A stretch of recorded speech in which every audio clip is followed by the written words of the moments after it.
Hey, everybody, it's Honesty, and this is season 4, episode 3 of the Right Honesty podcast. And this time we are talking about Winter and Raji in the Love and Rhythm and Blues series. Attorney General, how you doing? I'm excellent. I am too. I'm excited to talk about these two. And then if we have time at the end, I'll do like a mini HP story time because a couple people were like, girl, Yes. Well, I mean, you done spilled some formerly sanctified tea, and we clearly need more. I too. I think we might have to just do an HP story time episode we because might, I my life ain't too. that interested, child. We don't need a whole episode. No, I too want to hear about the sinning and grinning in the pulpit. Now I did do that. I see, and I want to hear all about But it. to be clear, as I said, my hold'em was put on hold once I heard the call. And then when I got finished listening to the call and decided I wasn't going to listen to it no more, I flipped that switch and we went on about our lives. Excuse me, you also said there were, I believe, two drummers and at least one And at bass least player. one bass player. I don't regret any of it. So So that was during the sanctified no, that's time, not was it not? true. That's not true. So That was I post sanctification? pre. Oh, it's pre sanctification. Wait a minute. Mm-hmm. So you ran through the band and then went to the pulpit? That there you go. Interesting. Oh, we definitely gonna have to get the story behind that. But today we are here to talk about my babies. Winter and Raji. My Oh, yeah. I babies. don't know, okay. So Raji is not a book bay for me, but I do I feel about them the way I feel about like Ramsey and Will, Okay. Okay. where he's not a book bay. I don't want to break them up. I just am happy that they're together. Where there are other people that I read where I'm like, no, that's my man. She think that's her man, but that's my man. You know what I mean? So funny enough, because I am like a hybrid of the two. Okay. I don't want to break them up. I want to be the sister wife. I Okay. am Okay. Winter's sister Now wife. we Like having a we different we are we are conversation. doing the whole polyamory thing. Oh, wait, this is Hmm. a Will, Jada, and whoever And else the who knows how to keep their August and damn whoever, mouth. No. Who knows how to keep their mouth shut? That's why I did not name August Alsina. He did not know how to keep his mouth shut. I would know how to keep my mouth shut. whoever is So going to abide by the NDA. that's right. That's right. And I have zero problems with an NDA. Me, Raj, and Winter, happy in Sparta and Jersey City. That's your neck of the So woods. So tell me it about is my neck. Sparta. So Sparta is actually not my neck of the woods. It is northwest New Jersey, and I am closer to the eastern part of New Jersey. What I will say, though, particularly to this book, is Montclair, Nutley, that is my neck of the woods. And Okay. so some of the uh references in this book, I was just like, oh my gosh, I know that place. Or they were all fictional for the most part, Okay. but knowing the street or the avenue or the reference, which was a nice treat. Hmm. Because even with Isaac and Kenny, right? That's more so Yeah. centered in Patterson. Patterson is a little northwest of me, in the county that's north of mine. And then, Ezra West Milford, that's western New Jersey, so much further away. So this story is closer than any other story, Hmm. for me in terms of geography. And love centers most of her stories in New Jersey, and she said that's hometown, right? New Hmm. Jersey is where she's from, and that does not in any way take away from the stories. And if you just happen to be from New Jersey and familiar with some of these towns, it just adds a little treat to it, but it certainly doesn't take away the enjoyment, right? If you're not from New Jersey, it's Yeah. not as if you're like, I don't know where Nutley is, I can't relate, because she's giving you enough flavor for the point that's being made, right? Well, yeah, and that's why, candidly, my stories are in DC, mainly because I have enough to think about trying to write the story. I don't Yeah, want to create no fictional town, and yeah. so I Although admire people who can do that. And some of exactly. Exactly, because I was gonna say a kid was able to appreciate CCJ's Yes. perspective when she said she got tired of people being like, "Well, I'm from insert name of city, Mm, and that's not how that looks, or that's not ew. this, or that's not that." So she created Blackwood, right? Because Yeah. Blackwood is able to be whatever she Whatever she wants it wants to it to be. be. Yeah. But then it's like, again, I think I like the folks who create their own thing, because what does stand out to me when you're making a reference that's wrong, right? And Mm, I've seen that where you're kind of like, that that's ain't not how what that that work. neighborhood looks like. I Yeah. know that neighborhood, and that is not. There are not mansions in that part of Queens, right? Huh. Okay. Or something like that. And I would not go so far as to put that in a review. It kind of is what it is. Hmm. But I've heard authors say, CCJ is not the only author that I've heard say they've had readers get like very animated and indignant about what they consider to be inaccurate references. I am very interested in that. I'm interested in, and I know I'm supposed to be careful, although I'm in no danger because my reader base is still small, but I am, to my knowledge, because I say it's 11 people because that's the number that's comfortable for me. If it's more than 11, I don't know. But I feel like I'm always interested in how readers interact with what they read and how they treat the author.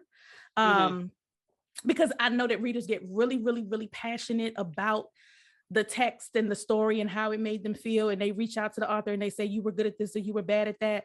And it's interesting to me. And I don't know if it's because I think I've talked to some authors about this on the podcast when I was straight up interviewing authors about what that feels like. Hmm. So, like, I just gave you this 4-course meal under sterling silver, and you gonna tell me that the garnish, you know what I Right. mean? I Right. was like, Right. but everybody that I've seen that I look up to as an author, they handle it so graciously. Hmm. I've never seen them clap back, and even those who would clap back, they typically will sub and say, like, almost like subtweeting, like, I would say something, but Right. I've been advised by the people that love me that I ought to keep my mouth shut. Yeah. Like, but that's always been interesting to me. That, and when you write like somebody like Love Belvin, or somebody that writes really long books, like even like Joan or somebody else. Hmm. And I have given you 738 pages, and Yeah. the next day you say, when is your next project coming out? Yeah. Yeah. Do you know how long it took me? Yeah. So that's interesting to me too. Not to disparage people, or if that's your thing, but I'm always interested in what is in the mind of the reader when they treat the author that way. Yeah, to that last point, I try to walk a tight line with that in particular, right? Because I Mm. found myself getting caught up, particularly when it's a series, and you're like, I'm hanging off Right, the right, edge of right, the right, right. cliff here. Oh God, I'm not gonna make it. Right. But I'm always, and I'm dramatic anyway, right? So I will be Oh, look at that dramatic, but then admission. You just quickly, have you that know on what? tape. Hmm. Don't do it. Don't do it. But I will quickly follow up and say, look, you do what you have to do. You obviously take your time, and I'm just this is one of the ways that I'm expressing my adoration Yeah. for your work, right? But I respect that you got to take your time. You got to do what you got to do, Yeah. because I'm mindful of that, right? How that I know how I intend it, Hmm. but the way I intend it and the way it's received are not the same thing. Yeah. And if all they've gotten is what I posted on Facebook or what I've said on Instagram or popped in an email without additional context, then it's left to their interpretation, as opposed to me saying, I'm hanging on the edge of the cliff, but I will wait however long I have to wait. Hmm. That said, I'm also sympathetic to readers who have talked about things like series that were never finished Hmm. and the PTSD of that, Hmm. right? And they're Hmm. like, when? Right, right. Which, life happens, Yeah. right? Life happens. I think people realize that, but it speaks to when you've gotten so attached to characters or a storyline. And then there's radio silence, right? Yeah. Particularly if it's like if you really were left on a cliffhanger and then there's Yeah. radio silence, Yeah. and how that can that's more than just like your favorite show going off the air, right? You're True. like, no, please, like, don't do this to me. So Right. it's I and think, then there are always going to be people who just don't know how to measure themselves, yeah. unfortunately. Yeah. I think my remedy for cliffhangers is because I am, as I'm reading, I'm already, if I like a character or even the ancillary characters, I'm already writing fan fiction in my head. And Mm, so if it's on a cliffhanger, I just decide how it's going to end. And then that's if they fair. and then if they eventually put the book out, then I'll read their version. But I already have a version in my mind of how we gonna do this. So, but that's interesting. Okay. All right, let's get to Winter and Raji, Attorney General. We're going to go back to our old format. How did you walk away from this? How did it hit you? What Oh, what what happened with you when you finished Love and Rhythm and Blues the series or just Love and Rhythm and oh series? yeah, the series. Yep. I was just like, oh my god, I just loved it. I just loved it, right? And I think read something else afterwards and then went back, Yeah, I had a book right? hangover for sure. Yeah, and just so I would say the way you feel about Lex is exactly how I feel about Winter, Okay. right? Winter is don't I don't want to hear nothing about nothing. Don't nobody say nothing to me about Winter. Hell, Blue McKinnon, I will fight you. I will fight you, and if I get disbarred, so be it. I will So be fight it. you, right? And that's in harmony with me still holding her accountable for where I thought, you know, the one time where I was like, oh, Winter, no, that Which should be time was handled this? I differently. know we're gonna jump ahead, but what was what Well, the Tiki situation, because she did not know his agenda, so that was what it was.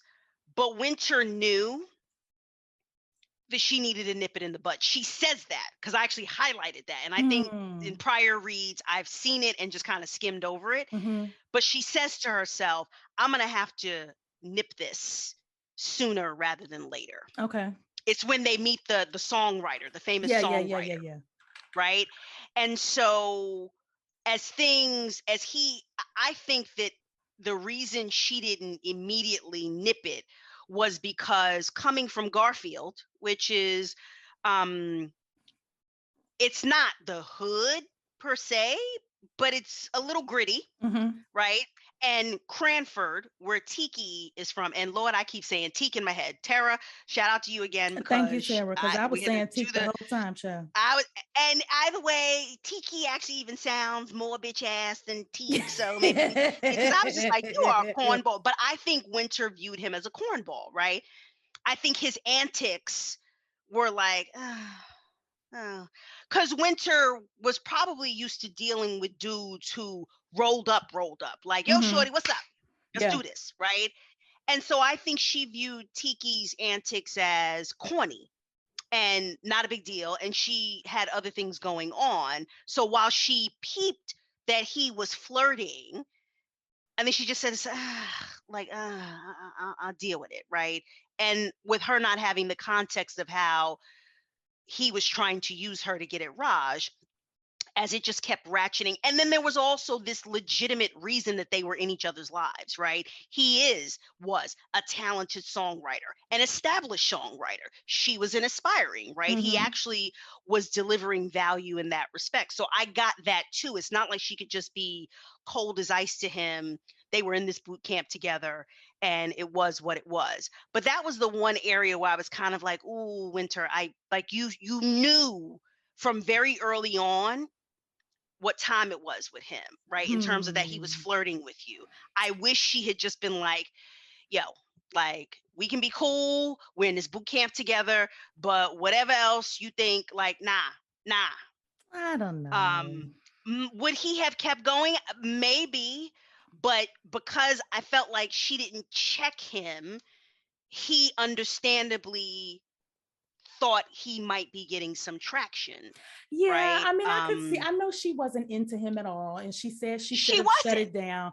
But at the same time, I think she was just reeling from how Raji Absolutely. dismissed her Absolutely. And to have a Absolutely. little bit of attention, even from somebody that you do not intend to pay dust, like, is a Absolutely. little bit of a boost to the ego because, right before they left, they had this amazing time. And then Yes. all of a sudden, he's like, get the fuck out, basically. Yeah. Yeah. No, no, no. Look, that's why I'm saying I'm not calling Winter to the carpet. It wasn't a guilty, guilty, Right, right, guilty, but right. it was the one moment. And I think kind of bringing us back to, because we did jump ahead, but bringing us back to, I would say, as I've reflected on Love's characters, right? Winter, I won't say Love gave her, because I'm going to respect that the characters come to Love as they come to her and she writes them, Mm-hmm. right? Winter was probably one of the least problematic. Nor I feel like with other I would agree with couples, that. right? With other couples, you've been like, now both of y'all been showing your entire ass, Mm-hmm. and it's almost canceling each other out. But one of Mm-hmm. y'all is showing it a little bit more, right? Yeah. And in this instance, They were grown I up. She was grown up at least. yeah, she was grown up, Mm-hmm. right? And I had said last week when we talked about Lex, that Winter is who I think Lex would have been had Lex had the kind of foundation that Winter had. Yeah.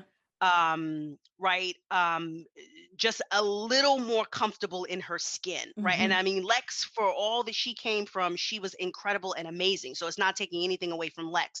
But I think with Winter having had, what was it, the 16, 17 years of her grandparents, right, before she lost the grandmother and then her grandfather, and Winter's been through some stuff, Mm-hmm. right?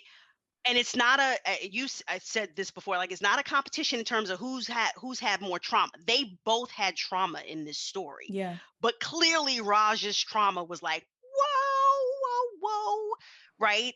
Which might make you look at what Winter went through and say, that's not as bad. Yeah. But it's not a competition. Winter had her own trauma, but I think Winter just, she was someone who presented to me as incredibly optimistic in a very practical and relatable way.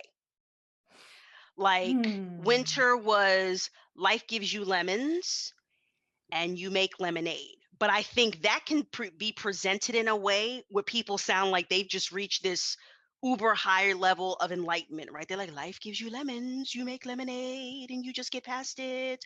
She didn't present like that. Mm-hmm. She presented as someone who's like, yeah, you know what? Life can really give you some serious ass lemons, and you do the best that you can, and you make some lemonade, and you just kind of, you keep moving forward. um and that made her so relatable to me, while also recognizing that she was just this incredibly optimistic person that wasn't floating around on a cloud in a yoga pose, right? Like, Mm-hmm. that's not how she came across, but that optimism, she was a beam of light, but it was a very relatable beam of light. I'm trying to decide if I see her as optimistic. I will say this. Yes, she wasn't Yeah. naive and there No. wasn't toxic positivity, which is Correct. when everybody pretends that everything always works out. That's not true. Correct. But Correct. yeah, I would say so. I think if you view optimism in its actual definition and not how it's sometimes presented, then I would agree with you. But I think our common understanding of optimism is like accentuate the positive, eliminate Yeah, the negative. And like you're saying, that wasn't her. she was practical. Yeah, she was Exactly. practical. She Like, was. so just example, Omarion, right? And he is not my generation necessarily, but I knew who B2K was and Mm-hmm. knew some of their songs and whatnot. And also knew, because if you followed any of the gossip, when the mother of his two children was dating his former B2K bandmate, Mm-hmm. right? And people were like, Yeah. he done committed a cardinal sin, right? What does Omarion think? So they asked him. Mm-hmm. And his response and the video of his response was everywhere because people were in awe of his, like, people are like, he is God tier level of unbothered. Yeah. If I could reach that level of unbothered, all my life's problems, right, would be solved, right? He was that, level of zen. Hmm. And what I'm saying is that is, it's so high level that people look at that and say, I don't think I could ever get there, Yeah. right? It seems too far away. Hmm. It seems too enlightened. And what I'm saying is that Winter came across to me as someone who was still optimistic. Now, look, when we meet her, she is over She burnt out. it. Yeah, she's burnt out. She's definitely burned out. Um, but was someone who believed that there was better out there, that you could have better, but it Hmm. was in a very practical kind of, yeah, shit happens, right? Yeah. And you just got to kind of like dust yourself off and, make your peace with it and move forward, because what else are you going to do? What else? And that's reality. What else are you Yeah. going to Yeah, so it do? didn't feel super enlightened, right? But it was like, yeah, we can't just sit here, can we? I Right. guess You we can't. I guess Right. I guess we should move forward and try and have something more, Yeah. Okay. I can you see that. know? That's what I mean. How did you come away from Raj? Oh, Raji. Oh my In the gosh. beginning, so this book made me create like categories for stabbing, because Raj was a redeemable stabbing victim, right? Mhm. Because in the Yes, he beginning, was. I was like, fuck you and the horse you rode on. Like, don't, right? And he was taking out on Winter what he couldn't take out on Mike or Yeah. himself, Yeah. right? But I was just kind of like, listen, okay. We knew why Winter signed on to this. You signed on to it for business. Mhm. So you could have, right, ultimately not done this if you were that upset, but you're going along with it, right? Mhm. But the reason why I almost felt dismissive towards Raj is because it wasn't, Winter was not upset about it, Yeah.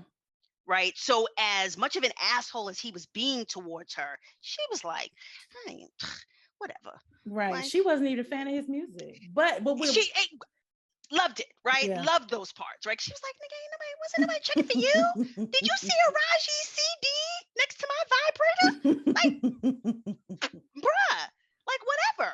But again, I feel like in Winter's mind, she's like, this is panty Annie nonsense, right? Yeah. My brother's in jail facing major charges. That's what I'm worried about. So I'll do this little song and dance. You stay out of my way, I stay out of yours. I don't care. Like, whatever. Because all that matters to me. Even though we do find out that later on, the wedding night hurt her feelings and like some of the other Yes, stuff got to yes, her. I think she also knew by virtue of working in social services that you can't let them see you sweat. And so right. somebody can share with you the most heart-wrenching story, or the phrase that's floating around TikTok, trauma dump on you, Yeah, yeah, especially when it comes to men and sexual abuse, yeah, men being survivors of sexual abuse. You can't flinch. You can't yeah, flinch. You can't blink. You can't adjust in your chair. You have to pretend that they are telling you the weather, yeah, because any kind of indication or tell that you're uncomfortable, and that's the ball game. yeah, And so I think just by virtue of the work that she did, she figured out how to have her feelings be private and to put on that public face, like you're saying, much like Lex, although she was much better at it than Lex. yeah. No, I think that's exactly right. And I also think it was because you're right. We're in her head when the wedding happens and whatnot, but it was also she was in this alone, right? Yeah, Which he doesn't realize until way later. Like none right. of her friends knew, Yes, Van didn't know because she took it seriously. right, The, right. the the paperwork that she signed that Mm-hmm. said, I will ruin your entire life if you whisper anything. And in her mind, she's like, I have to protect my brother, Mm-hmm. right? He is the most important person to me, and I'm not going to do anything that's going to jeopardize this help that he's supposed to be getting by virtue of me playing this role. Yeah. Um, but I just, yeah. So in the beginning, I'm looking at Raj and I'm kind of like, all right, brother, like you're this man of faith and incredibly talented, and okay, you signed on to this thing you didn't want to do, and you don't know her, and you've made certain assumptions about what she's getting out of it. Because blind spots was one of the things that I, kind of took particular notes on, right? Because I was just like, I thought that was interesting. You didn't want to know, and fine. And look, Mhm. but for grandmother McKinnon coming to the house, they could have and would have likely continued the entire 3 years, two ships passing in the night, Yeah. and it was what it was, right? But he just wanted to assume that she was getting broke off and all kind of other things, because that helped fueled his But anger even that towards her. was odd to me that he wouldn't be interested in the details. But I think it was the I've signed on to this, but I'm not going to. It was almost like a way to limit his accountability, Hmm. right? I've signed on to it, but I don't want to know anything about it because I'm not in support of this, even though I'm a grown man and I'm a professional and I could have put the stops on this because he wanted that movie role, right? He Mhm. understood what was standing in the way. And as much as he hated and disagreed with Mike's methods, clearly he understood there was going to be a benefit to him in doing this, Yeah. right? This Yeah. is where Raj doesn't get to, kind of get off the hook and just kind of put it all on Mike. And I mean, he doesn't try to. In his head, he's like, I'm mad at myself. Yeah, you should be mad at yourself because you could have very easily been like, no, Mike is mistaken. We broke up. Mike, I didn't tell you she dumped me, right? Like, Right. you didn't do that. You went along with it, Well, right? and even the reason that he went along with it. So, because some themes stuck out for me. So, of course, men being Hmm. survivors of sexual abuse or sexual Yep. assault, his, growing up and being steeped in church and in his faith, but, and also being a quote unquote secular musician, Hmm. which I have some things to say about that. Hmm. But as it relates to this, just the whole scenario, right? So when we meet her, she is fresh off of somebody, you know, having disclosed unimaginable atrocities and acting crazy. The police is there and all, it's this whole crazy scene. She goes to visit him, and this was one of her Yes. clients. So there's this Yeah. whole crazy scene. She ends up going to the bar and, meeting Mike, who it just, her life is chaotic. Yep. She's got Yep. everything going on. She's Yep. burned out. The money is funny. Her brother's in Yep. jail. She, her work situation, she quits like no notice because she's like, I can't do it. I can't do another Yeah. She's like, second I'm of done. this. I'm done. Like, I I'm done. can't do one more second of bearing somebody else's burdens, of dealing with people in the system. Not because she does not have the compassion, but she's just reached her limit. Yeah. And this opportunity presents itself for her to change her life, seemingly having with, for nothing. Like, Yeah. all she has to do is pretend to be married to this very handsome and attractive R&B artist, and it solves all her problems. Right. But it introduces this other element because, unbeknownst to her, the R&B artist could be one of her clients, right? Like, if Right. Raji's life had gone a little differently, he would have been on her caseload. That's right. And so she That's right. finds herself having to, number one, first endure his, I won't say, like, he was just kind of snarky. He was sarcastic, a little mean spirited.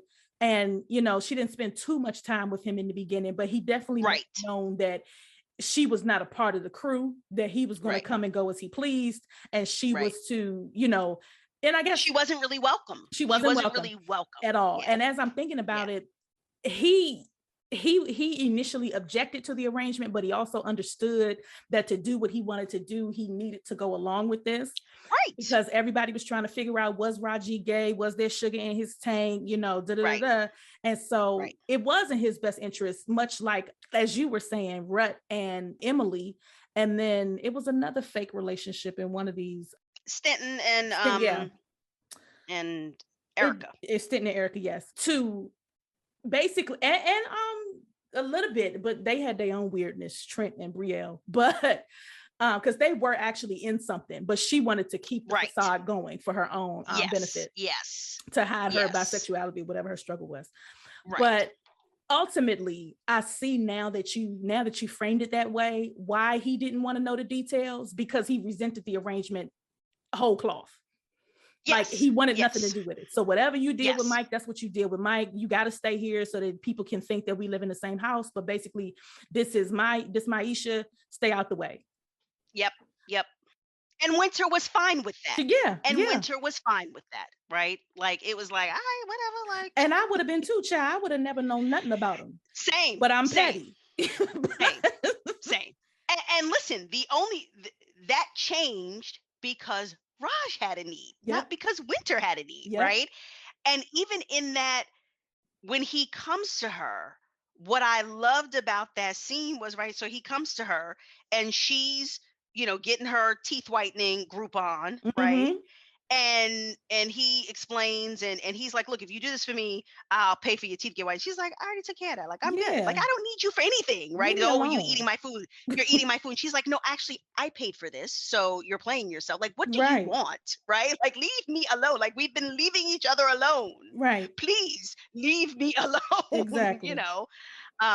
But she does not extort him in Mm-hmm. that moment, Mm-hmm. right? Like literally what she asked for, what he offered and she took, was helping her work out, Mm-hmm. right?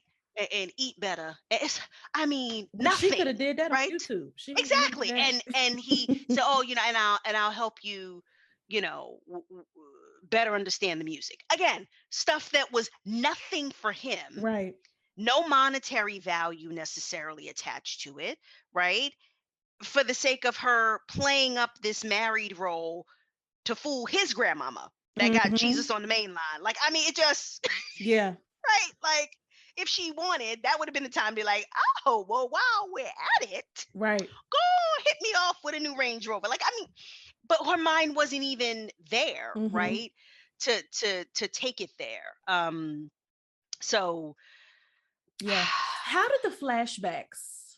How did that oof, oof, oof, ooh, oof, oof. the flashbacks are tough. We talked about this with Closer I Get to You. The flashbacks are tough, and I know Yeah. now. Did you read them? Because I know before you did not. I skipped the hard And parts, but I read them for this, and okay, ugh, yeah, yeah, ugh. You know they're what? hard. They're hard. So also, I'm a listen. Y'all got to know about HP. I've lived many lives. I'm relatively young, but I've lived many lives. And between the ages of 16 and like 22, I worked at a crisis center, and I used to Mm, do but I wasn't a crisis person, but I used to do education around like sexual assault. So okay. I was like a peer trainer. Mm-hmm, So I would go to high mm-hmm, schools, and then as I got older, I would go to colleges and do like sexual assault and rape prevention, whatever. And at that time, the statistics for girls was 1 in 4, and the mm, statistics for what before in a woman's lifetime, whether 1 in 4 women was going to experience sexual assault, mm, and for boys or men, it's 1 in 6. mm. And so if you put 6 men in a room, one of them, and depending on the combination, maybe more than one, is going to have had that experience in some form or fashion. Mm-hmm. And so to have this element and to go as far as she went with it, Yeah. she didn't allude to it, she showed No, it to you. we were there. We were there. Yeah. it was It was. it was hard, Yeah. Yeah. and Yeah. it makes sense that he would have the trouble that he did with her once they got closer, because she did open a door for him, because to that point he kept the world almost at arm's length. Yeah. There were very few people that he let get close to him. And one of the things that I want to talk about, I wrote it down so we don't forget, is people behaving out of their pain. Mhm. And Mhm. TK did it. The Tiki, what is it, Chop? What is it? Tiki. Tiki. Tiki Like tiki behaved. torch. Tiki Like a torch. tiki torch. Tiki behaved out of his pain. Raji did, Maisha did, Heather did. There were a couple, even Mike, you know what I'm saying? But there were a Yep. couple, and her grandmother. Yep. There were several people in this book that one event or multiple events triggered in them. This is another thing that's floating around TikTok, a trauma response that became a part of their personality. Yeah. And they just, Leroy too.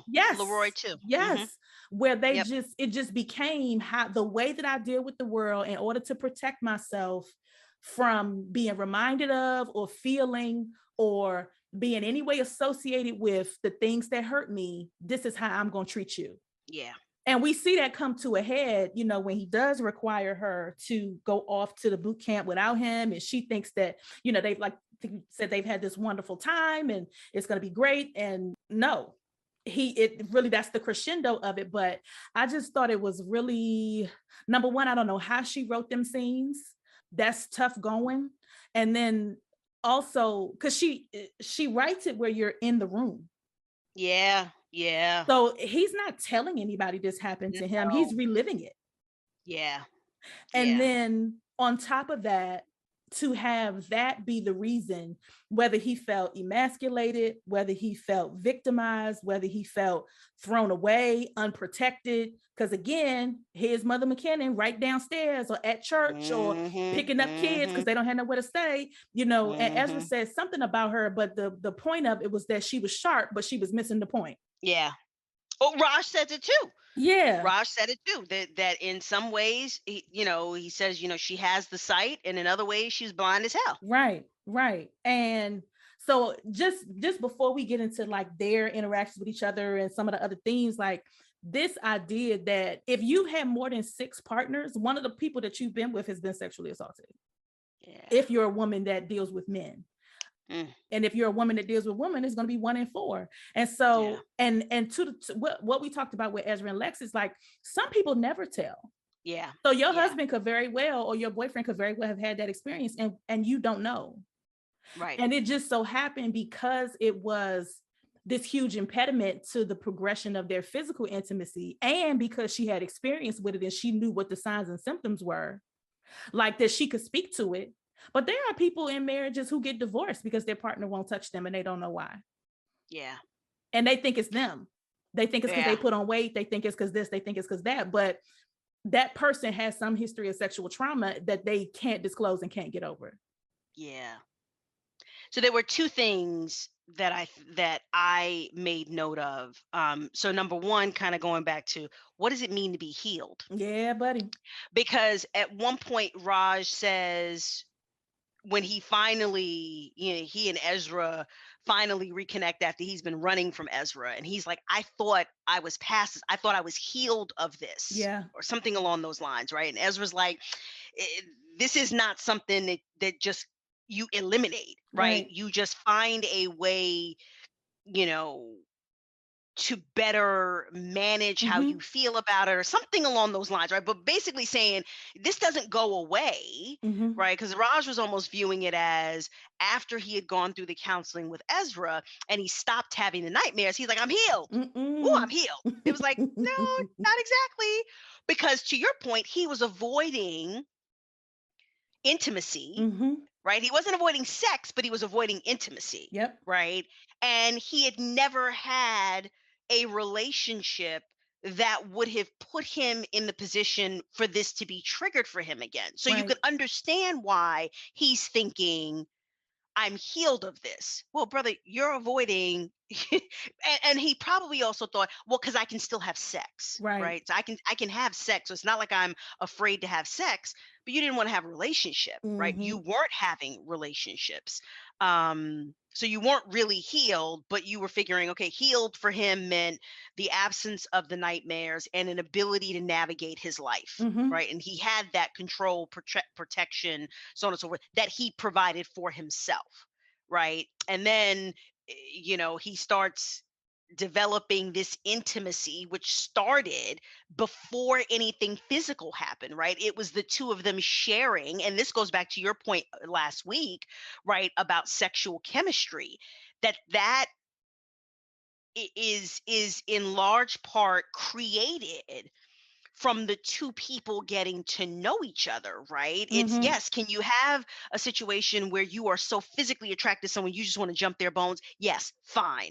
But we're talking about the like continued make your eyes roll back in the, back of your Mm-hmm. head and so on and so forth that goes beyond, the frenzied we tore each other's clothes off, right? When we first saw each other. And that comes from being vulnerable, getting to know each other. I like this. Oh, that feels good to do. Trying things that you would have never tried with another partner because you weren't comfortable enough, so on and so forth. And then here we are, right? That starts triggering the nightmares to come back. And it's Mm-hmm. like, whoa. But it also, I think, highlighted a blind spot for Winter because for all of, Yeah. as you were just saying, her training, it took Winter a really long time Yeah. to be like, oh, Well, right? when they're in the somehow they sitting down. I don't know if they in the studio or watching the movie. They sitting down somewhere, and he kisses her and she touches him first. So he gets hard, and she touches him, and it goes down, and he gets up and Yes. walks away. No, it goes down when she climbs on top of That's what him. it was. That's what it was. That's what it Yes. was. But it's not until he tells her what has happened that she reflects to herself all the signs were there She does. and she Yeah, didn't you're pick right. up on it, right? And it's fine. I'm not knocking Winter. It's Yeah. just she had that moment where she was like, damn, Yeah, like you're they right. was staring me right in the face. It was, you Yeah. know, a practical banner in the sky. But I think, look, she was, as we said, she was burned out, right? So she was taking a break from all of that when she happens upon this situation. And then it's several months into it that they get physical, right? And things start to happen. So um it was understandable she wasn't looking for it, right? Because she wasn't thinking about him in a sexual way to begin with. Like she's like, yeah, he's easy on the eyes, but he's an asshole, so whatever, right? um but she was like, oh yeah, I missed that. So as you were talking, I thought about kind of like healing not being what you think it is, or having to expand your definition of what healing means, right? Right. And it's not going to necessarily be the wound is closed up and it's scabbed over and you never feel it again, you never touch it again, you never think about it again. That's not necessarily what healing means in this context. um because how can it, right? Yeah. Can't Uh remove those memories. no, you can't. What did you well actually no, before we get to that, tell me how you felt about because I've really had a hard time with Heather. Hmm. I had Hmm. you did too. Hmm. I had a hard time with not because it's not realistic because it is to have people in your life that want to keep you in the box that they found you in. Hmm. And when you're not that, they begin to try to sabotage you because it makes them uncomfortable. And that's how I saw her behavior towards Winter. I felt like she was jealous. I felt like she wanted to still be the one and only woman that was able to get close to him, even though she knew that, their history as teens, when he told her what was going on, she didn't handle it well at all. But she still wanted to be the female Leroy and the one who got away, or whatever story she was telling herself about him. But I found her and eventually Maisha. I didn't I didn't hate them. I felt bad for them. So with Heather,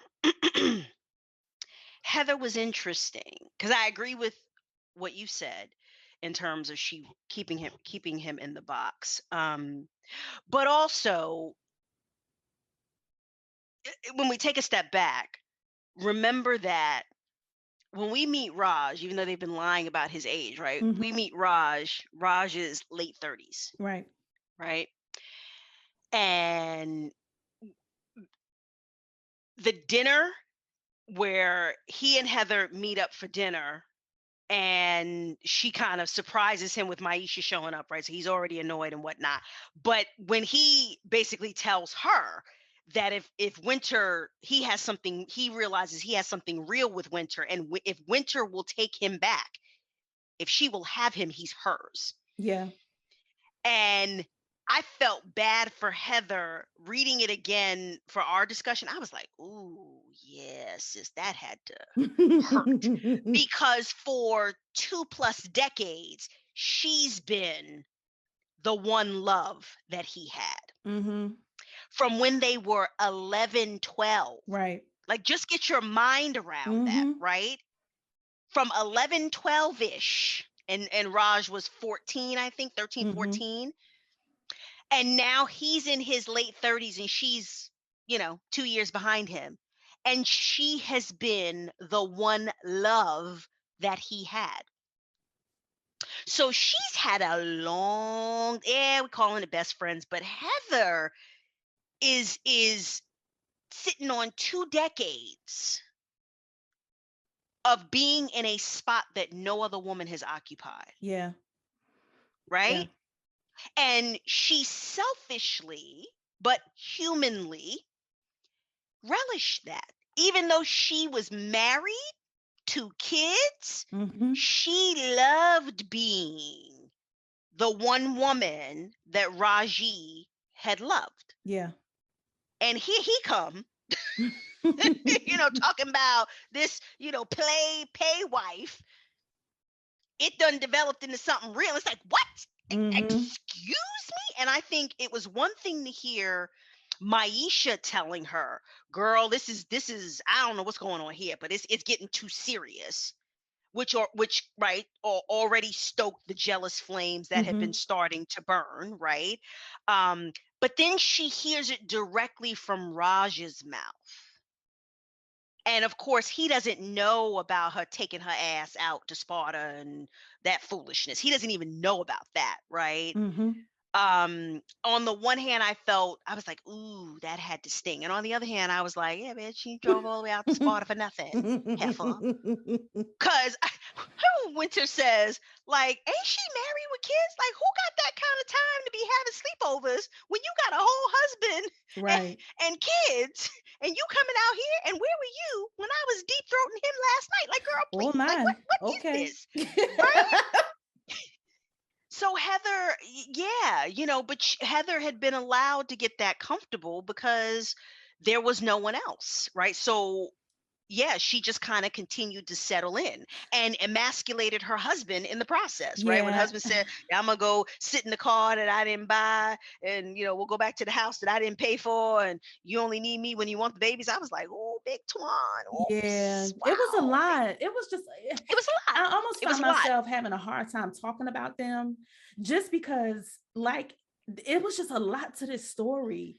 I Hmm. mean, yeah, I mean from Yeah. I don't know, like I'm just having a hard time even pinpointing stuff to get into because there were a lot of layers. Like I can tell you what I liked and what I loved and my favorite scenes and all that stuff, but the breaking down of it for some reason is harder for me than Ezra and Lex, only because Raji himself, to me, had almost more faces than Ezra.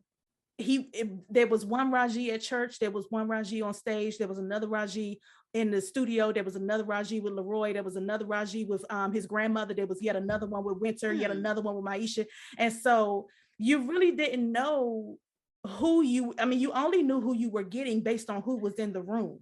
That's fair. Yep, And to the point that we made that's about fair. Precious last time, and her living her life and getting into her 40s without really solidifying her own identity. That's how I feel about Raji. Yeah, yeah. Like once he suffered and survived that abuse, for to some degree that stopped his maturation process. He describes himself as a wounded boy trapped in a man's body. Yeah. Yes. And so, and I don't know, like even and so once he does become physical with Winter and she get into the Nifkin play where I said, "Oh, honey, okay." Yes, yes, Now just wait a minute because I had to Google it. What is it? We putting our mouths where? Oh. Okay. Well, first of all, no, thank you. But also, do you, sis, go off. Right. But like even the sex scenes as as evocative and passionate as they were. And I listened to last night Emmanuel and Wesley Shaban read Jay Shari's work. Mm-hmm. They read Please Me. And I had to call my husband to see was he coming home early. Nasty, nasty. And so reading Winter and Raji, there was more than one scene where I said, let me put this to the side and see if he's free. Yes. Because yes. Yes. Yes. she did the damn thing in these scenes. Yes, and I now, aside from the Nifkin play, I said, well, let me see. Can I put my leg where she put her leg? Now, wait a minute. What is it? I was trying to get to the bottom of it. But at the same time, I think, like I'm saying, the reason why it's so hard for me to pin down this story is because there really was almost like, how do I want to put it? The changing of the scenes was so stark, going from their sweet moment, their sweet and sexy moments on the yacht, or before the football game, and their all of the stuff that they do juxtaposed with his nightmares, juxtaposed with Maisha coming in the room and him immediately shutting down, juxtaposed with Mother McKinnon coming and him having to perform. So, for her benefit. And think about how painful that is to have to pretend for somebody who doesn't know why you are the way that you are. And who is upholding, I won't say let me say this. It was his perception that she cared more about the facade than the actuality of his life experience. Yes. So she would rather he pretend to be something that he wasn't, to keep the peace, than she would want to know what makes this boy tick. Yeah. And I also wonder, and this is not related to what I just said, but I also wonder like how they handled him choosing R&B over gospel. The funny thing is, I suspect that we don't get insight into other family members, right? Yeah. But I suspect that other family members wouldn't have taken it the way that Grandmother McKinnon did, right? It seemed like Grandmother McKinnon. Certainly his father didn't care. His father was like, I just want you to be happy. Clearly not. But I thought something was interesting. Again, kind of like things that I paid closer attention to because I knew we were going to discuss.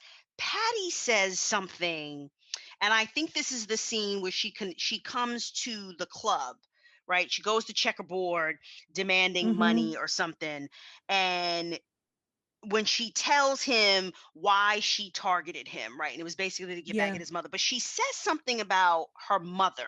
And she says something along the lines of her marriage didn't last because she didn't understand. Grandmother McKinnon, didn't understand that even when you put God first, your husband was supposed to come, to be in there as well. And Grandmother McKinnon, basically, Jesus, Jesus, Jesus, to the exclusion of everything else, including her husband. And that's why she didn't have a husband anymore. And Patty's like, I may be off, but even I understood, that wasn't how it was supposed to go. Yes. And we don't get the sense that other family members were that committed, right? To the faith, or may have been as turned off as Patty was the extreme. But look, Raj just wanted to practice his faith in a different way. And Maisha, I think because she felt threatened by Ezra, we don't know.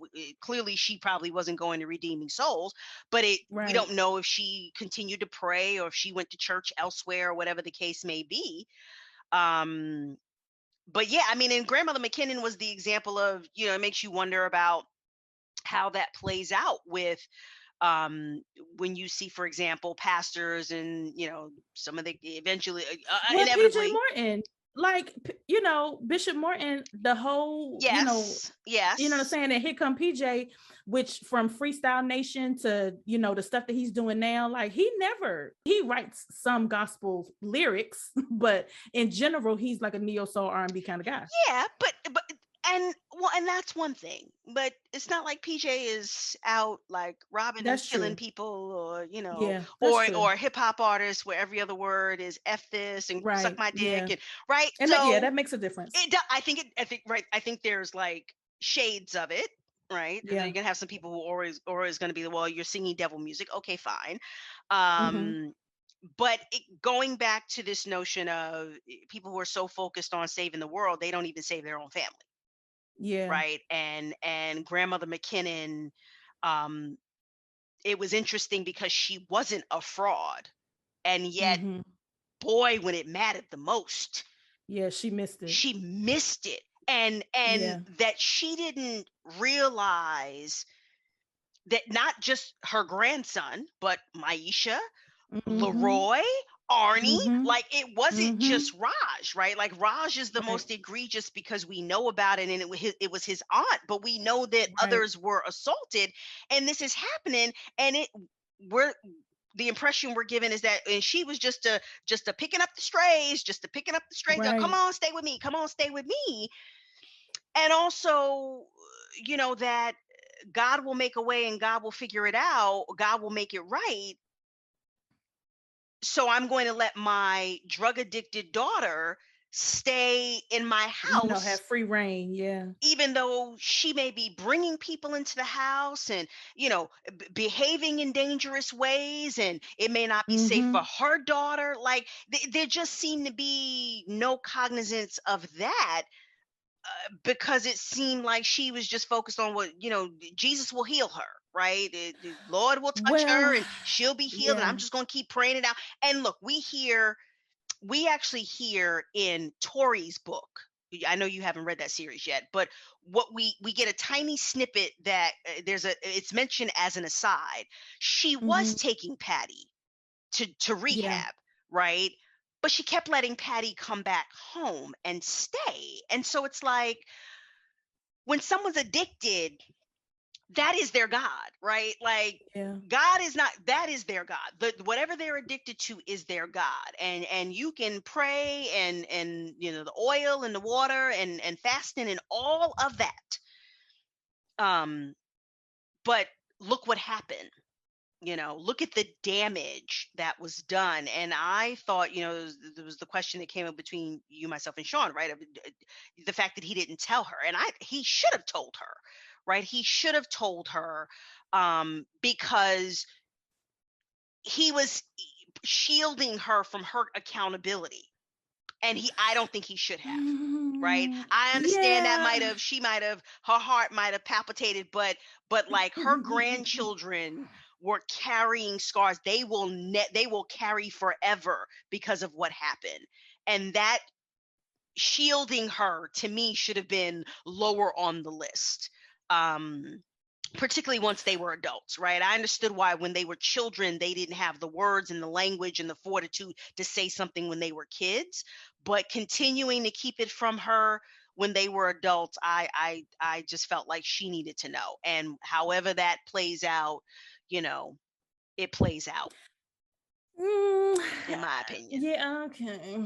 We trust God for the best. Lord, you gonna Right. show up, right? I mean, you know, Well, what I was going to say is, I don't, you have known people, and I for sure have known people who their faith was a coping mechanism. yeah, It wasn't really about the practice of the faith. It was about, this is the safe place for me. yeah, This is what and people who see no nuance, they see no gray, they see no, and we can come back to the gray versus the black and white, because that was a theme here. mm-hmm, um but for me, to some degree, she was, and I don't know if she was exercising her own demons, but for her to be so extreme and miss the care of the people in her house, like, that is always a signal of something else to me. yeah, I can see that.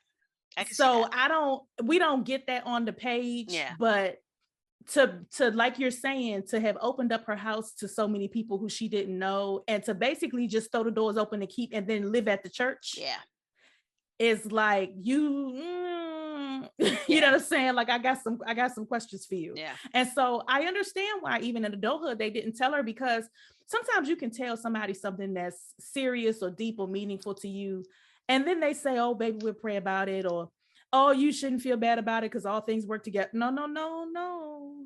You know what I'm saying? Like, it's almost like I could see him not wanting to tell her, because if she said the wrong thing, it was gonna ruin it. well, It was gonna yeah, ruin no, their relationship. that's fair, but I guess I'm more so thinking the fact that after it came out, Yeah, right? yeah, yeah, After yeah, it yeah, was yeah. basically, Chaka, she had to be ushered up the stairs yeah, by the intercessor. She right. couldn't even carry on. Evangelist Mary, whose Yes. wig got twisted because folks was talking about slapping the dog shit out of folks. It was like, whoa, Jesus. That was one of my favorite scenes. Sister Mary was like, what? Evangelist Mary Sister was like, Mary had to take her Lord up the have stairs. Had to mercy. the intercessor had to do her work. But I kind of felt like that's more so what I was talking about. That once Yeah, that cat was partially out the bag, I felt yeah, like now was the moment to just say it, because yeah, I'm one for the accountability, but two, at that point, she had already been clued in that something bad had happened to her grandchildren that she didn't know about. And to yeah, me, I think once you've heard something like that, but you don't know what it was, now your mind starts running, you know. yeah, yeah. And so, and listen, the damage would have been done once she heard it was her daughter, but the damage was already done to her grandchildren, Yeah, and going back to your point about the burden of not just carrying what happened to him, but the fact that he had to pretend around his grandmother. That was part of it, right, right? right. That was it. Because he had that been out in the open, there probably would have been less pretending, Mm-hmm. for better or worse. But that was the secret, and as part of that Yeah, being the secret, there were all these other things that he had to pretend around grandmother McKinnon. So it was almost like this, for all of him calling her grandmother, right? She was less a mm-hmm. grandmother and more his, the leader of the church that he grew up in, Right, right? It was right. It's that true. level of that Detachment. layer, right? That Mm-hmm. because of that level of deference that she wasn't. I mean, and I think many of us were like that with our grandparents, where it's like obviously this higher level of deference, but it was added to it because she was the leader of the church. I Yeah. felt. What did you think about switching gears a little bit? What Hmm. did you think about the opera? Now that I had to go because I was like, is that what I think? I need to see what that see what that looks like.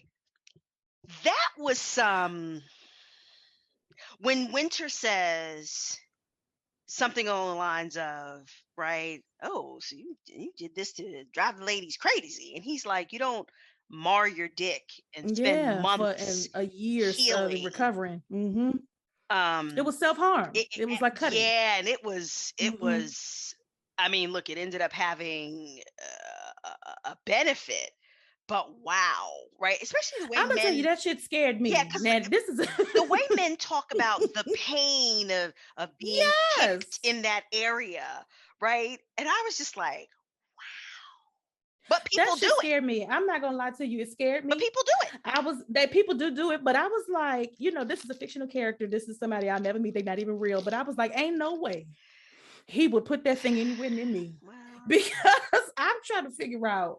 I mean, like, in the grand scheme of things, yes, Winter was she was very zen in that she could come face to face with a situation that was scary or traumatic or painful, and she could say this phrase that I say on a regular basis to keep me from letting people have it. The phrase I say to myself is when something happens, I say, this being the case, how will I proceed? mm-hmm. And so, if it's warranted, I'll spend some time thinking about it. I may even ruminate on it. I may cry about it. I may be angry about it. But after I've exercised my emotions, what I ask myself is, this being the case, how are you going to proceed? Because everybody has a choice. Yeah. You know what I'm saying? And very few things are forced upon you. Yeah. In the way that you really can't wiggle left or right. Right. So maybe you can adjust your attitude. If you can't adjust your circumstance, you can adjust your attitude. But whatever it is, I say, okay, HP, what you gonna do? Right. But or and sometimes the behavior is do nothing. Right. But so she was very zen in that sense. She came face to face with him having this erectile dysfunction that was unexplained. She came face to face with him, like we said, of being sarcastic and distant. Then she finds out that he employs like self-harm, and then she doesn't find out until book 2 why. And Well, and remember, she didn't view it as self-harm no, when she she didn't, but she first should have, saw it. because I said, what the hell is Well, this? but people do it, right? People People do it. And that's why I said she was very zen, because it didn't alarm her. and Winter was sexually adventurous. So she was Right. It she will was come to like, that. Yeah. "Oh, Yeah. You're right. rather than, oh, she was intrigued. Like, oh, well, okay, all right, let's see what Should this I have is been about. like, hey, listen, what is that? And why is that? See, and I think what's interesting is I think that if I encountered a man that had that kind of piercing, I don't my mind wouldn't have gone to self harm. I'd have been like, wow. But I mean, I've watched a lot of porn, right? So I mean, you see, and you're just kind of like, maybe he was a I porn have too, star but in his prior life. Because listen. I've seen you right, men and women with the piercings, and you're like, Jesus, Mary and Joseph. Well, I think that's the But thing about distance for me. So it's one thing for it to be pornography or at the strip club or in a book. It's another for me to be inches away. I get it. But I'm just saying that I don't know that my mind would have automatically jumped to No, I may not have jumped to right. self-harm until I knew his story, but I Exactly. definitely would have been like, what's going on inside of you Yes, that you you would have did been that? like, wow, did that hurt? Who did that Sounded to like you? an Did you go idiot. to the doctor? Who did Did that? that hurt? How much did that hurt? So Yeah. yeah, no, I was kind of like, oh wow, interesting.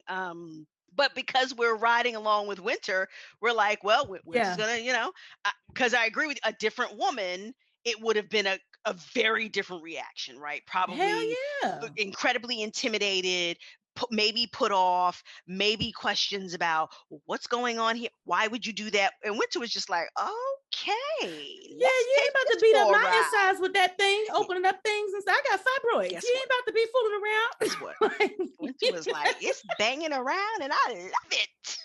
No, indeed. No, indeed. You got to take that somewhere else. Can you take it out and put it back in? Because I don't want it. So I have already had, listen to me, I have had a hysteroscopy of DNC. I've had a myomectomy. I do not need additional procedures by way of your voluntary piercing. Get thee behind me, Raji. And then one time she put his penis up against her anus, talking about maybe if you're nice, Yep. you're gonna let that man rip through your hindquarters with that opera, you out of your mind. Say hindquarters. Never in a million years. Well, that's why you're not married to him, and you That's are why I'm not not with Raji. applying to be a sister wife. So, And I'm not. Am not, will not. Because I said to myself, you're gonna have to go somewhere and get that in some kind of order. Because I don't know nothing about what that is. You have to fix that. oh gosh. Whew. Anyway, let me get back to my notes. Excuse me. But yes, she was sexually adventurous. Child got hot in here. Child, you have disrupted my spirit. See? I don't like that. Look at that. Look at that. Drink some water. I disagreed with it. I disagreed with it wholeheartedly. Oh, boy. But she was sexually adventurous, and he says that, I think he says it, but if not, we see it in his behavior, that it's both something that he admires and is afraid of. Yes. And you know what I appreciated about that aspect was that Love made it clear to us she was sexually adventurous first and foremost because of the way her grandparents raised her, right? Yes. Not because Sheldon turned her out. Right, which is an important distinction. Yes, and I appreciated that because that would have been candidly the easy way. Oh, I got turned out by an older man, and and it was off to the races from there, right? But that she was exposed to and was taught about sex the right way, in a healthy way, from people that she loved and who loved her and who had credibility. Right. Yeah. And then, the Sheldon situation was obviously disgusting, but again, she didn't feel it's like she wasn't, look, she was manipulated, and yet Winter, I think, does a good job of positioning herself to be like, listen, she wasn't a victim. She wasn't a victim. She didn't see herself as a victim. She wanted to mess with him. It was what it was. When Raj hears finally does the math and spits the water out on her, because he's just like, what? Yes. What? Yes. What? You know, but her grandparents laying that foundation on her sexual identity was critically important, and I appreciated Yes. that. Yes. Because she wasn't just, got her first taste of dick, and ever since then her freak flag has been flying proudly. Right. Well, and I think that speaks to, okay, so the woman, because I, even though I've read the story many times, I still don't have the exact family tree. So the woman who raised her after her grandparents died is her stepmother. Correct. Okay. And she didn't, I mean, she doesn't, by that point, Winter is a teen, Right. She doesn't right? raise her. Yeah, You're right. She's yeah, a teenager. But so she just ends up staying there. yeah, yeah. Because of having multiple losses, which is tragic in its own right, and then Yes, having to end up in this woman's house. yes, But that speaks to her stepmother, calling her fast and she a yep, hoe and she nasty yep, or whatever because of her relationship with Sheldon, and knowing that her grandparents didn't hide the nature of love, sex, and pleasure from right. her. But it always angered me when women would categorize little girls as fast, Yes, yes. because no little girl is fast enough to catch a grown man That's right. that don't want to be caught. That's right. That's right. That's right. And it just don't exist. There is no minor child that's fast enough to catch a grown man That's that right. don't want to be caught. And so this idea that you real mature, no baby, like they say on what is the little meme or gif, no baby, you a victim. Right. Right. You know what I mean? Right. Like, you was not mature for your age. That man preyed on you. Right. But for her stepmother to be blaming her for that, and to almost have no accountability, or for Sheldon, it just was so painful to read, because and yes, she had her own, and here again back to that behaving out of pain, because she had her own issues with how Winter came into the world, and that she was a constant reminder. Exactly. She But was, I was yeah, just she like, was taking out woo, on Winter what she couldn't take out on her yeah, husband. What yeah, she chose not to take out on her husband, right? Because she stayed with her right. husband, and Yes, then she he had did. another outside Yes, baby yes, with yes, Rain, yes, right? yes, And it was just kind yes, of yes, like, and the interesting difference between how she reacted towards Winter versus how she reacted towards Rain, right? And Winter says, "Look, I yes. think it was both a combination of how I came about, because he was dabbling in the weed and cocaine, right? Mm, And slept with my mother behind the, in the back by the dumpster or whatever. mm-hmm. And by the time he has Rain, well, this is the second one. So it's almost like she's gotten her outside baby cherry popped, right? So, Right, she's right. already happened once, and he done went and did it again. Um, but also Winter had obviously a stronger spirit than Rain did, and I think Mama seeing that as well, and resenting Winter, even like both for what Winter represented, and then as Winter continued to just get older and still be, this as whole as she could be, and be about something and go for something, right? And Mm-hmm. not be dependent on Mama at all. I think she Right. also resented her for that. Like, Winter was Mm-hmm. the most successful member of that family, Yeah.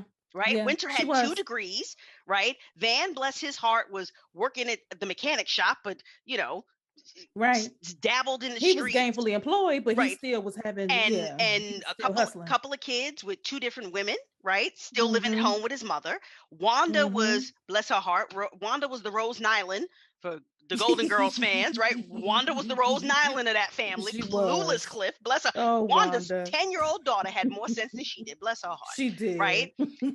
And Rain was a child about to have her third child, right? So Yeah. Winter was the most successful member of that family, and I think that further fueled Mama's resentment of her. And then had the Yeah. nerve to go and nab herself this millionaire R&B singer. Millionaire superstar. Yeah. Mama was Yeah. burning up, burning Yeah. up, you know. Yeah. Um, Yeah. The other thing I love when you said, the fact that she ended up with Raji under strange circumstances initially, but it turns into something real.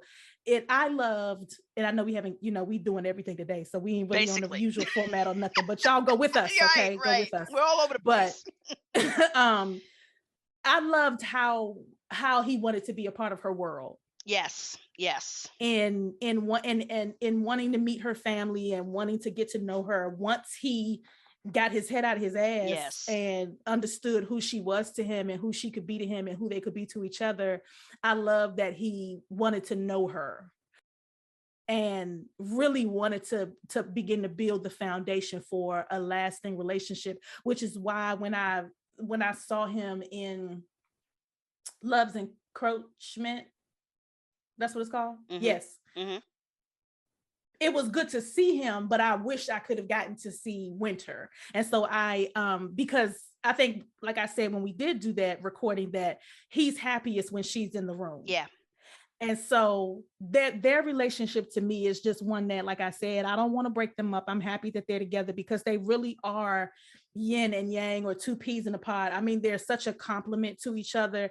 And by the time that he is, you know, they're on the island and he's singing all the songs from the year she was born, and he's Yes. saying, I want to put diamonds on her ankles. And by the time that he's showering her with affection and love, I'm just like, oh my God. You know Yeah. what I'm saying? Yeah. Like, I'm totally wrapped up in the dream of it, because it you for this one here again. In fact, somebody on Twitter asked me, like, when you gonna read Muted Hopelessness or the Muted series? And it's because right now, the way my life is set up, I can't go through the valley of despair with Love Belvin. I can't go through the valley with her right now. I got too much going on. And one day I'm gonna tell y'all what happened in my life in October 2021, but it ain't pretty. And Mm. so I Yeah. I can't travel with her. Yeah. But this story, more than some of the others, because this is a pretty tight story too, Yeah. and I really enjoy the way that she wrote them. And as always, you know, she does what she has to do. It was just such a roller coaster for a lot of different reasons. Yeah. Like, there was just a lot going on. And so by the time he can openly and willingly and unabashedly wrap his arms around her, like even when she comes back to Sparta for the first time, and he pick her up out of Arnie's party and put her Yeah. in the back of the flatbed, and you know, they get in the tub together, and he makes because I think that's his. No, they have one after that, but I was going to say that's his final admission of all the stuff he's been through. But no, after the Tiki thing, because I think the wedding Yes. Yes. is after she comes back to Sparta for Yes, the it first is. It time. is. But it just was so beautiful once he feels well enough to let her in. I loved it. So it's interesting because what I would say is post boot camp, right? When Mm-hmm. she lets him back in to her life. Um Mm-hmm. and her arms or her heart or her bed or whatever. So set aside the drive-by dick that he dropped off in Arizona, right? So Which that I would have did what she did too. I'd have slapped him right in this. Oh, we'll excuse get to me. that in a second. But there is the undercurrent, and maybe it's not an undercurrent, maybe it's an overcurrent of desperation Mm-hmm. behind his affection and his right, because now he knows what it feels like to have Yeah. lost her. Yeah. And when he gets the chance to get her back, because so pre book one, right, when they Mm-hmm. come together in the Bahamas, because all of that, the Bahamas and the Right. performance for her birthday, that's before Maisha does what she does and he sends her off to the Yes. boot camp, right? And so Yes. he is being loving and affectionate and all sweet and all of those wonderful things, and it's beautiful to watch, right? But Mm-hmm. there's not this undercurrent of desperation to it. It's like he's enjoying it and it's It's true. strange for him and it's weird and it's new, but he's just going to go with it, right? And it's like, okay, I'm just going to Yeah. go with it. And then in book two, when she, gives him the leeway, and gives him the opening, there's that desperation, right? And he says to her at one point when she's at the restaurant or it's a bar or something with Gemma, I think that's how you Yeah. pronounce She the name, said, "You right? busted." He show up. and Yeah. and but he tells her that Ezra is using the word obsession, right? And Oh, we that got to talk it's about Ezra too. right, it's the one of the remnants of Insecure his, yep, attachment. yep, all of that. And so, but I also thought it was he now knew what it felt like to have lost her, and Mhm. was like, I am not going to lose her again. Right. I'm not Yeah. going to lose her again. And I'm going to make sure I want to be around her as much as possible, but I'm also not going to hold back on how I feel about her because I got a taste of paradise and I tossed it. Right. I felt my hand Yeah. was forced, but I tossed it and I had to be without her. And he said to her, right, that something like he aged a million years or Yeah. something like that when they were apart. Mhm.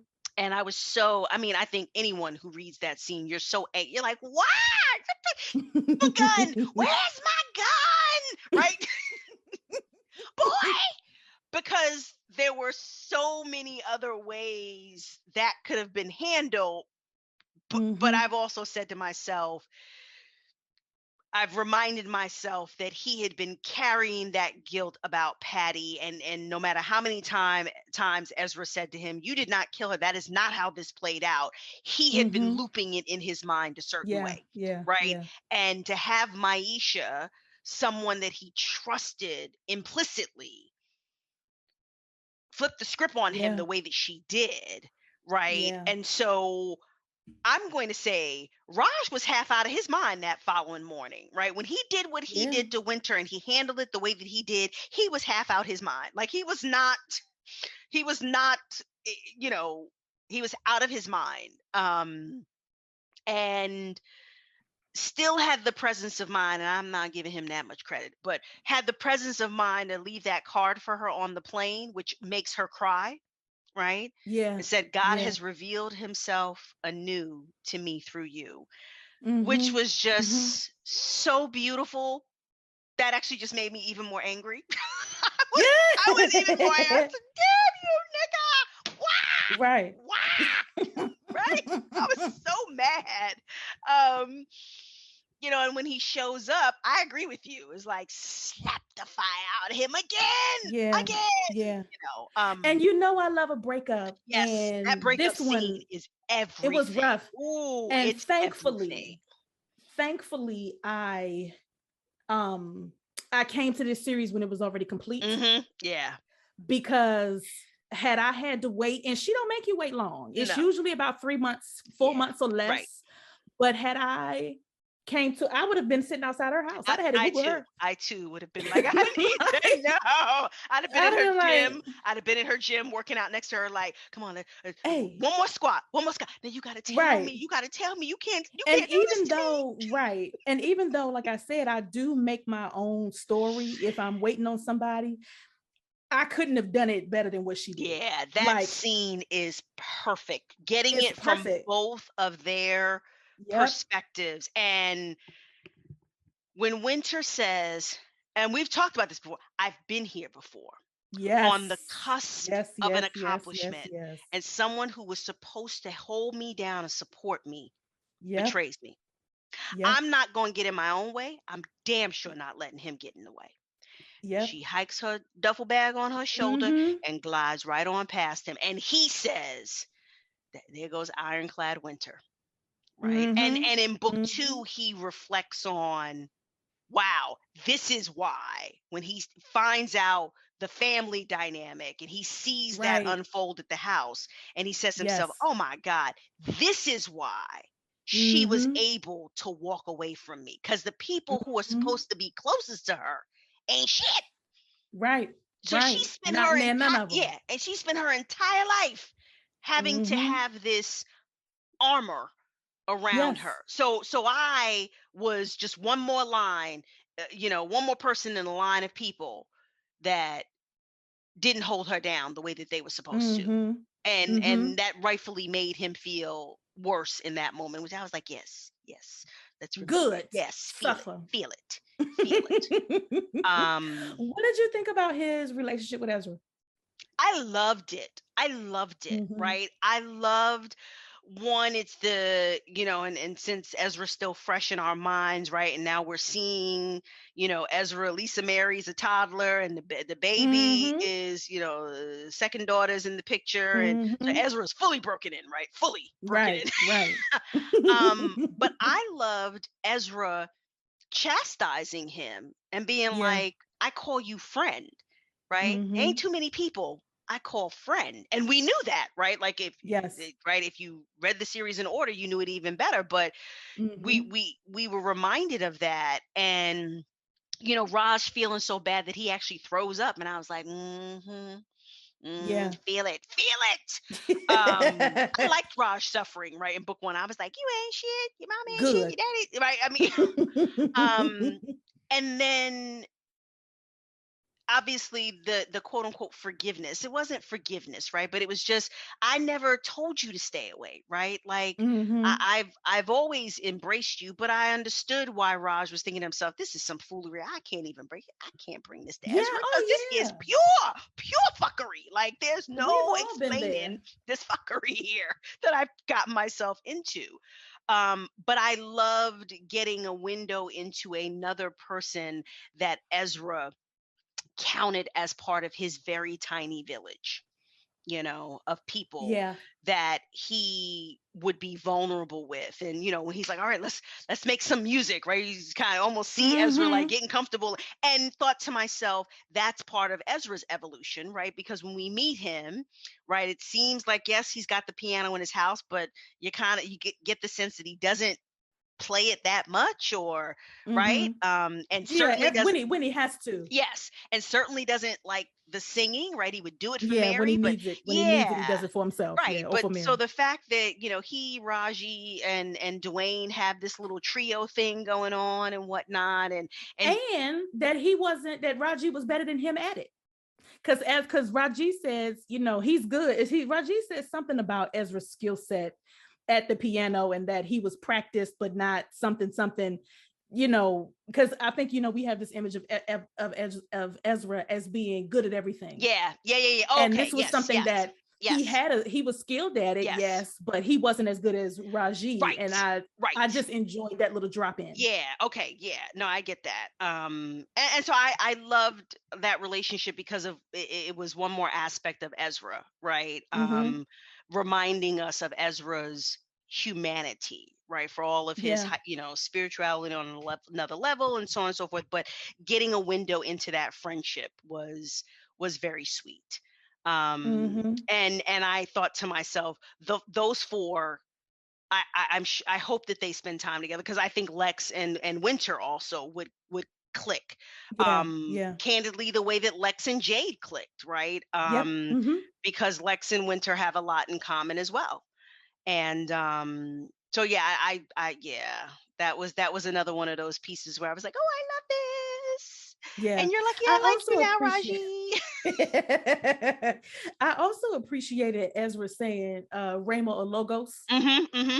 because I think, like, sometimes, like, we can always be under the impression that the people who we trust to be sufficiently spiritual always have it in them to Right, pour into us. right, right, right. And he was like, bro, let me tell you something. Yeah, Okay. yeah.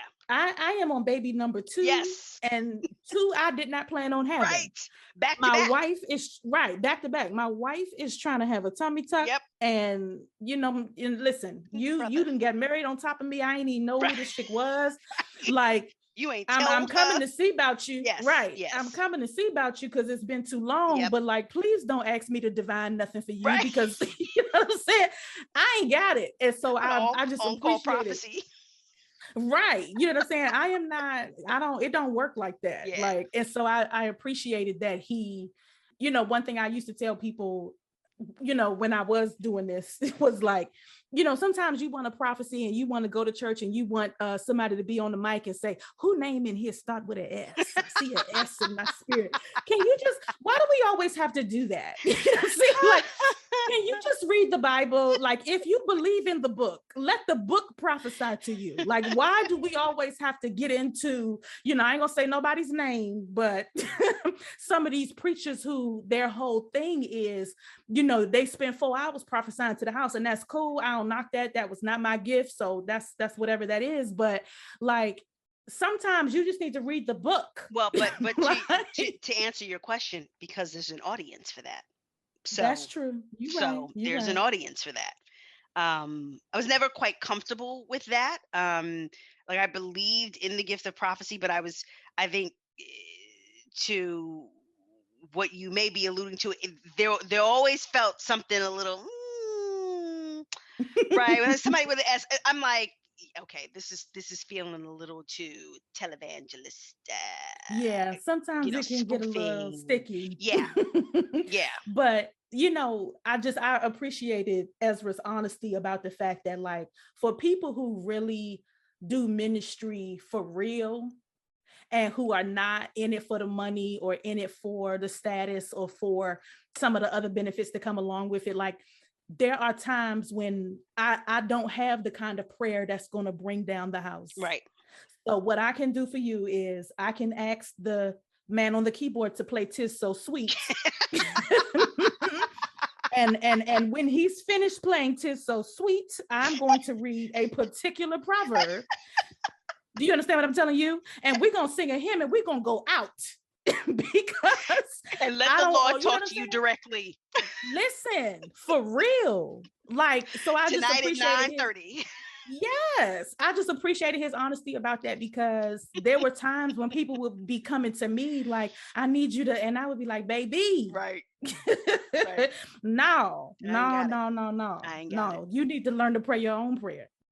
Even to your point that Ezra was as direct as he was, right? I mean, he did Yes. ultimately kind of speak word to him, but he was just like, look, right?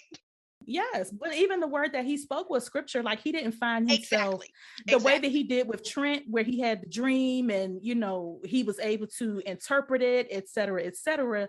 He didn't go that route with him. Right. And we what was clear was that what happened with Trent was natural and authentic, right? Ezra had the Yes, dream and then called Trent and was like, we need to meet up, right? It yes, wasn't, I'm yes, going to have a yes. dream about you tonight. So be ready to have lunch with me tomorrow so we can Right, meet discuss at the it. coffee shop. Right. Right. And what I also liked was that Pastor McKinnon, right, we got to see word Yes, coming from her yes, because it's possible that had love not given us that, we might have walked away and been like, I think she was a fraud, right? I mean, yeah, right? yeah. It's We like could have, people yeah. believed, but I think she was a fraud. But she was actually on point with what she said. And what I thought, what gave me a chuckle was, so when she's leaving, right? And she speaks that word to them, regardless of how it started, although the way that it began may have something along those lines. And Winter Yeah, interpreted that as she was implying they'd had premarital sex. right, But I was right. sitting there as a reader, and I was like, no, she's pointing to the fact that y'all, this is a contract This y'all done signed, fraudulent. right? Like, she's not even thinking. But she was like, that's exactly it. Raj interpreted that way too, right? He was like, that's exactly what grandmother was implying. And I was like, Hmm. maybe she was, but what she was actually hitting upon, right, obviously, was the fact that this was a whole fraudulent ass marriage. It wasn't a real Right, marriage. And right. her point was, regardless of how this came together, God's going to use it for good, right? And I Yeah, just kind of yeah. thought to myself that kind of spoke to sometimes even the speaker of the word, they don't have the full insight, right? If they are legitimately allowing themselves to be used by God, it's not as if God has been like, so here's the context, and now I'm gonna tell you what to say, right? People who have had that experience will say, the Lord just told me to say this. I don't know what this means. You will know what this means, right? Right. The Lord told me to tell you XYZ, Yeah. Yeah. and I leave it to you because that's between you and God. He just asked me to pass that word on to you, as opposed to, I know what you got going on, and as a result the Lord told me to tell you. Right. You cut Right. it out. Well, and yeah, and I appreciate it. What's wrong with you? You stop that side of me. Sorry. Did not, but okay, okay, okay. I also appreciated, and Raji comments on this, Winter not being disrespectful to her. Yeah, but I just kind of felt like that, that kind of goes back to one of the many things that I loved about Winter, right? Like, she was just like, I have a grandmother who was different too, right? And she was Yeah. talking about Yeah. mama basically being a bitch, but I think she was just Mm-hmm. kind of like, yo, I don't need to be rude to your grandma. Like, I got home training. Yeah. Like, I can sit Yeah. here and She could, yeah, she could roll with the punches. play my position. It's not that, and it's not like grandmother McKinnon was jumping in her face and demanding that she get herself baptized and yeah, I'm gonna give communion. Yeah, I mean, Grandmother McKinnon, you could see it being like, wow, this is different. This is a lot. Yeah. But she also wasn't over the top where she was trying to cram her Christianity down Winter's throat. I didn't think, right? Right. I She thought was it just was being who she she was was. being Yeah. who she was, and Winter, it starts provoking certain, between what's happening with Grandmother McKenna and the conversations that she and Raj are having. That moment, right? That really insightful moment where she's like, Raj is still so passionate and so ambitious and at what he's already incredibly successful at. And Right. I'm still trying to figure out what I want and what is my purpose and what am I here for? And so it was like Mm-hmm. she wasn't just sitting there being polite, but she was allowing herself to like hear and be part of what was going on, right? And just be like, okay, so this is interesting. All right, okay.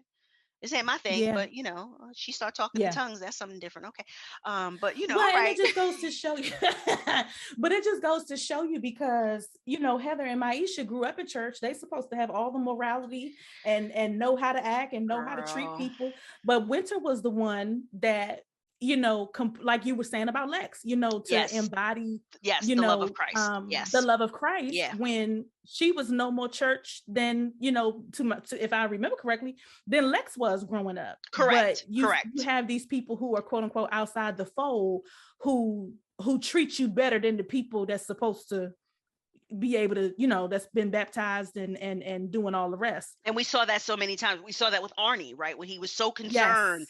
about how she would Yes. behave about Arnie. And she was just like, why wouldn't you have told me that I have a brother-in-law? Like, and Right. he's the sweetest. My love, I think she refers to him, right? Yes. And she just enjoys being around him because Arnie still Mm-hmm. has that childlike innocence. And I Yep. understood why Raj was paranoid because he didn't know Winter well enough to know how she would behave, Yes. towards Arnie or about Arnie. And he is initially suspicious, right? That when she seems as cool about it and is like, what? He's your brother. Like, oh, okay, fine. Like, it's Right. whatever. He's very suspicious about that. And I understood that as well. But as he, again, continues to get to know her, that's just Winter, right? Like, it That's wasn't just when, but it you know wasn't some what? state secret. It didn't need to be a state secret, right? She's like, Right. okay, you have a brother that's special needs. Like, all right. And But I think that speaks to just living your life in hiding.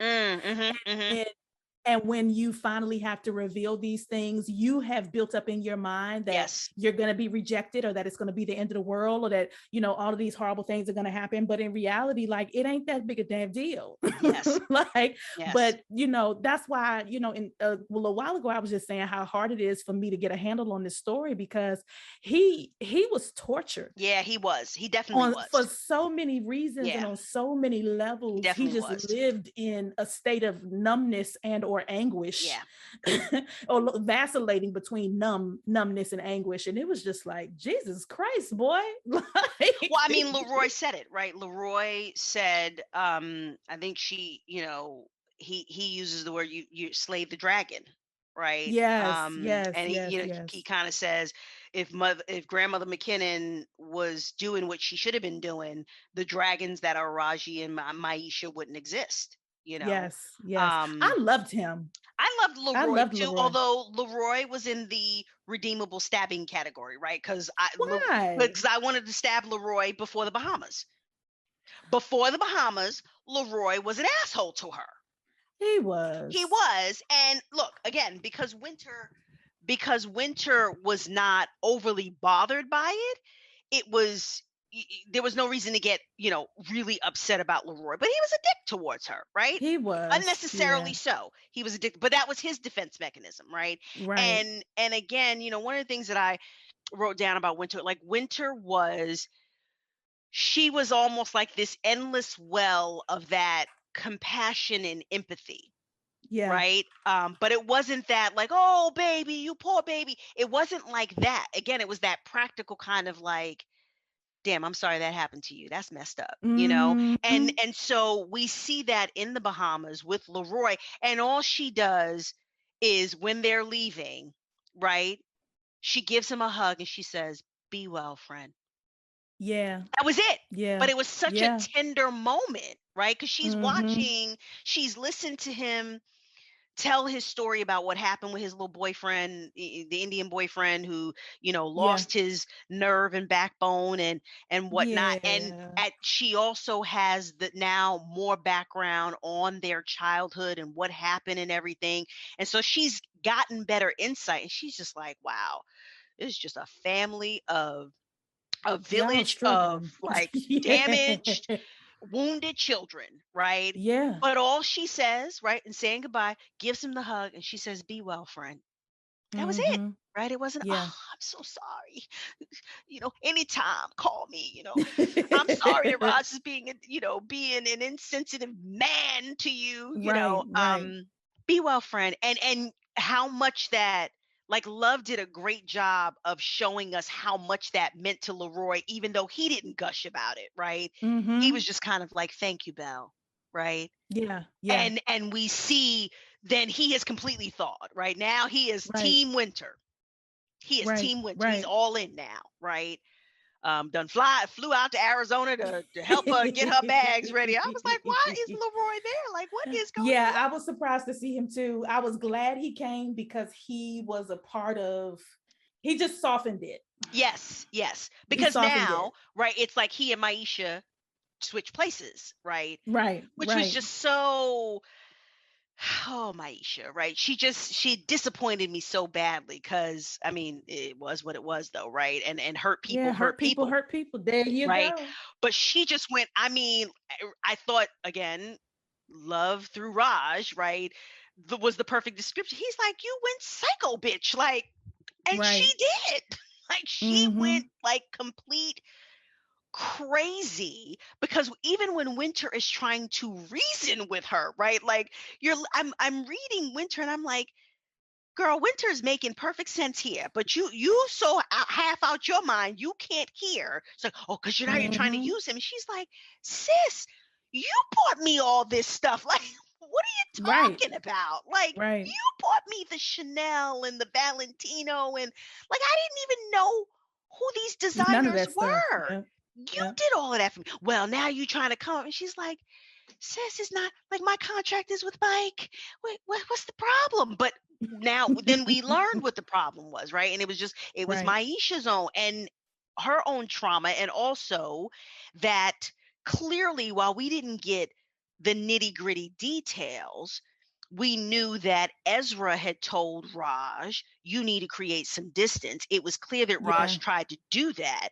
And Maisha was like, oh, no, no, no, no, no. The last time you made a friend, they told you you needed to create distance. I'm not letting that happen again. Mm-hmm. Right. And then couple Mm-hmm. that with Mike getting in her ear. And it was just a horrible combination, right? This poisonous combination that just exploded Yeah. because Maisha was thinking to herself, yeah, I probably should have handled that a little bit Well, differently. you know what else though? I saw her as trying to protect. Yes, She was but trying to protect him, but she was also trying to protect herself. yes, but as he said to her, if you knew me as well as you thought you did, you would have known that the way you went about this was no, no, no, no, no. I'm not using his exact words, right? But when he Yeah. confronts her in their office, in his office building or Yeah. something, and he's like, if you knew me as well as you thought you did, you would have known that pulling the power play that you did was not the way to go about this. So I agree with you, she was trying to protect him and protect herself and their little mini village, right, of him, her, and Mm-hmm. Leroy. It had been their trio with Heather kind of popping in and out as appropriate. But it had been their little trio for so long, and she was trying to protect that. But she blackmailed him. Like, Yeah. Yeah. what? Yeah. Yeah. What? It was She ugly. blackmailed him, right? Like, that was crazy. That's why I say she was basically out of her mind. Yeah. Um, I mean, but I think it matched. And I think that's why this book was, as much as I loved it, there are parts of it that are really, really hard for me because if you had been through what she had been through, maybe you would have done that too. Like, I feel like She it was, snapped. yeah, She and snapped the she Cousins did. And edition. also, yeah, because she was so close to losing him, and he was sort of like the safe place for her. And she was a virgin, and I mean, it was just a lot going on. She was attracting people, she didn't know how to pursue it. And I just feel like that's why, I mean, I strangely, because I enjoy hating people, but I couldn't hate her or Maisha. And I don't know if it's because I'm a church girl at Heather. heart, You despite couldn't hate her or Heather. her. I'm sorry, you're right. I couldn't hate her or Heather, and I don't know if it's because I'm a church girl at heart, despite my current heathen status. But I got it. Like, I was just like, no, I know what that life is, because I've known Maisha's and I've known Heather's, and they're not happy people. Yeah. They're not happy people. They're not whole people. And they are constantly trying to keep the world from figuring out, and constantly trying to keep themselves from having to reckon with the fact that life ain't been no crystal stair. Yeah, no, that's fine. That's fine. I just think, and it's interesting. One of the amazing moments, right? So many of them, when Mm-hmm. Winter realizes that Yes. Yes. Yes. Yes. both that Maisha had been assaulted, and also that Maisha had not lost her virginity to Vonda, Yes. right? That she spent all Yes. this time with Vonda and Mm-hmm. still And wasn't nothing had able happened.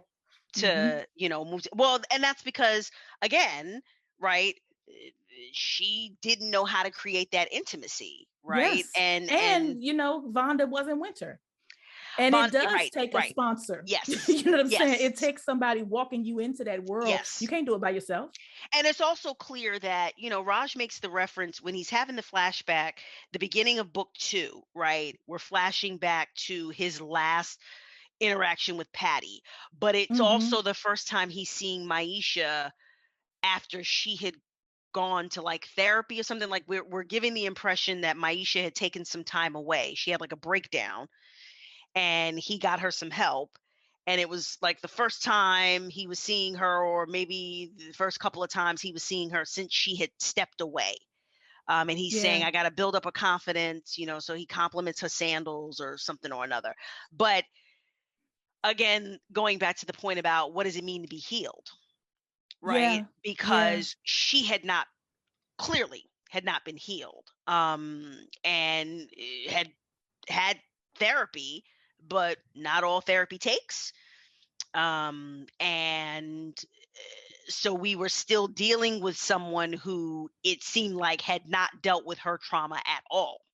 Like, Yeah. not at Yeah. all. The fact that she was still a virgin, had not, get the impression she hadn't really had a relationship, because she's like, what are you talking about? This Or chemistry, therapy. right? This chemistry, you keep talking about this connection. What the hell is this Yeah. connection? So she had never had that kind of experience, or the physical experience. Which is why she couldn't get it, right? It seemed like some kind of fairy tale to her, and she just refused to believe that that was what had happened between Raj and Winter. But I remember Winter just being like, but Maisha, like, you knew me better than he did. Like, you were around me day in, day out. Like, why do you think that I just like morphed into this gold digger, right? After you gave me a taste No. of it, like, I just, but No, I don't Maisha, think that's what she thought.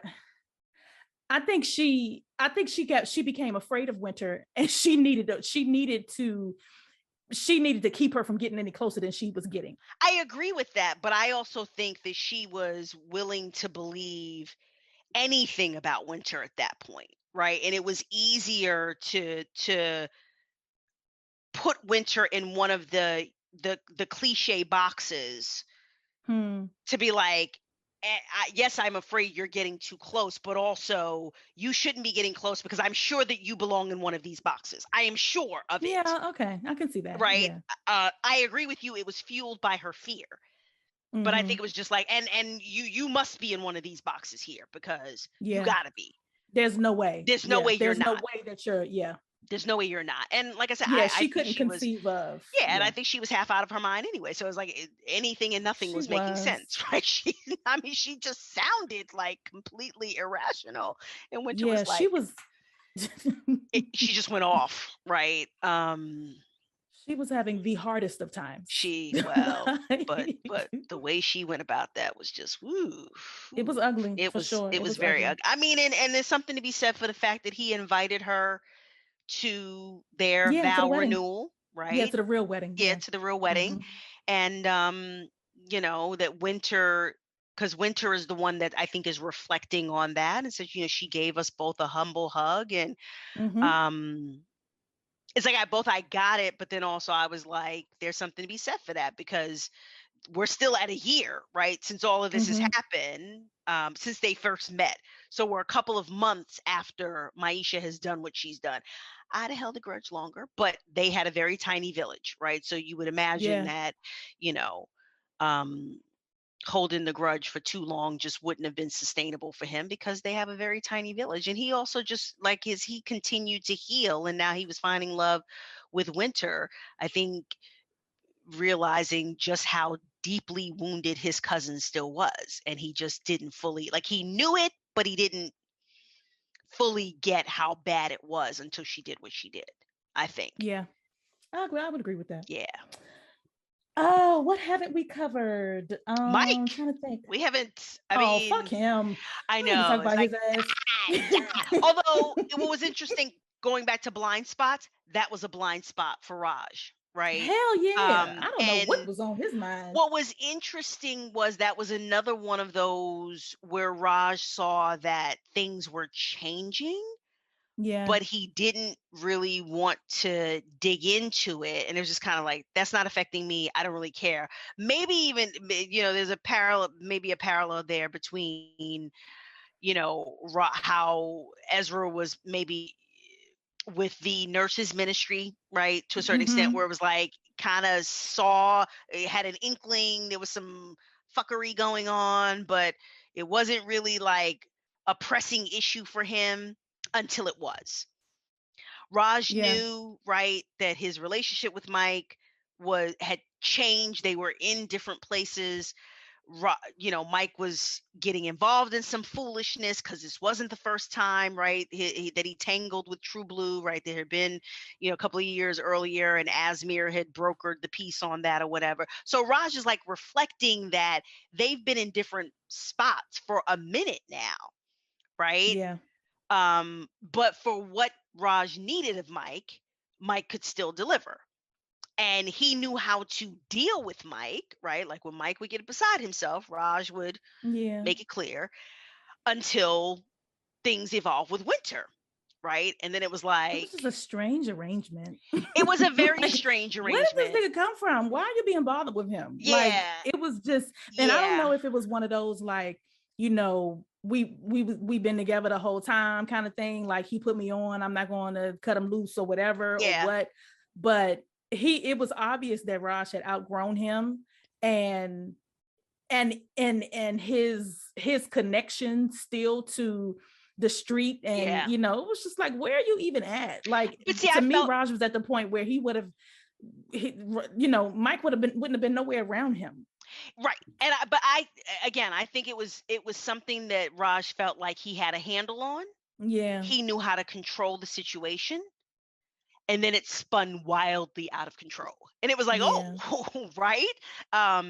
When Raj goes to visit Mike in the hospital, and cousin Jerry, talks his Mm-hmm. foolishness, and as Raj is leaving, he's like, damn, like, that's when it becomes real to him, right, that Mike had taken this just like, woo, like, he already knew clearly with what he had set in motion with Maisha, that Mike was like out of control. But then he's like, wow, he's got Jerry, like, this, he over here thinking, what, I set this up? Like, are you kidding me? Yeah. Like, Yeah. I felt like that was the moment where it really, really, the full scope of how they were two ships passing in the night, right? Yeah. Became real to Raj, because he's like, I like, you think I'm like coming to visit him, but I might have been part of setting him up? Like, come on now. Really? Like, come on. Yeah, Are this you makes kidding no sense. What are we doing? me? Yeah. So He was yeah, trash. I yeah, he wish was. him the worst. I Exactly. Well, certainly he am got glad that he is dead. yeah, I mean, And he got what he deserved. So yeah, there's no, I don't have any energy for him. yeah. He was the worst. Anything else? I think we, I don't know. I mean, this, like I said, this was a strangely with all of the ups and downs and the flashbacks and the this and the that. This was a really really sweet story to Yeah. me. Yeah. It was a satisfying transition, and oh, I'm sorry, a satisfying transformation for Raji and for Winter. Yeah. Um, and by the end their love was beautiful. I don't Yeah. think there's any other word to describe it. Where they were at the end, and he was finally free, Yeah. and Yeah. that also was just a beautiful thing to see. So when I revisited, I don't read the hard parts. I read the good times, but she, as always, she did the damn thing. um and we talked a whole lot about churchy stuff last week, so I won't get into it, but I appreciated seeing him in various books because he comes back in Trent, and yeah, he comes back in Zone and Red Zone. I think he's singing in the Sanctuary. Yep. And so He anytime comes he that comes I'm, back in muted because he and Tori are oh Lord, I he know, my life is not I, set I up to I ride with. no, I understand. He and Tori are, they have a very beautiful relationship. It's a very Okay. sweet relationship. And she knows him when he's broke Raj, still living in grandmother McKinnon's house, playing in different churches, just trying to make it. That's a very sweet friendship. But I agree with you.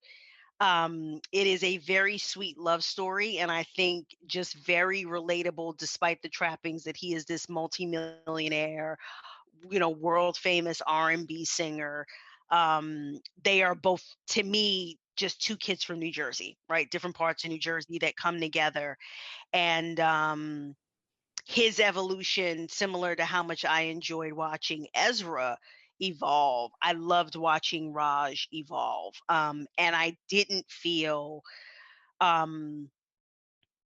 because again, your point about emotionally unavailable men, right? Like I Ooh, he was the knew, epitome, honey. yeah, he was. But we knew that Winter had it in her to be okay, right? But she makes that point. I need somebody to take care of me. Like I need someone to be there for Yes. me. I can't, like, you could be, and you raised this a couple of books ago, right? When Winter says to him, you could be like this forever. I need There somebody you, to take care of me. man, listen. Right. I need someone to make sure that I take care of my damn self or something like that. Right. What And she's saying is like there's no expiration date on exactly. patience. That's right. That's right. And you're asking me to ride or die. And I'm like, the little meme with the lady, she said, to where are we riding and why must I die? Yes. Yeah. Like, But to Raj's credit, he was prepared to do whatever he had to do, both because he didn't want to lose this woman, but he yeah, also wanted the liberation that was going to come with continuing to do the work. In fairness to him, he had started the work before he met her, but it only got right. him to a certain point, Yeah, right? And he was prepared to continue doing the work, to continue to experience that level of freedom and to be able to yeah, love her and give this woman what she needed from him. And he did not want to lose her. yeah. And to speak to doing the work before her, that he, like you're saying, he was strong enough to see it through, Yeah. Yeah. because he could have done what Maisha did, which was stall and Yeah. then eventually let it drop. Yeah. But she hadn't done any work, Right. at least not work that we see on the page. Right. But like you're saying, he had done just enough, you know what Yeah. I'm saying, that he could see that there was a little bit of light coming through, and that he needed to follow that. Yeah. um yeah, I think that's it for me. Do you have anything else? No, I just my babies, my babies. They just so one thing, the interesting dynamic between Raj and Cut, Yes, right? yes, yes, yes, yes, yes, yes, yes, And yes.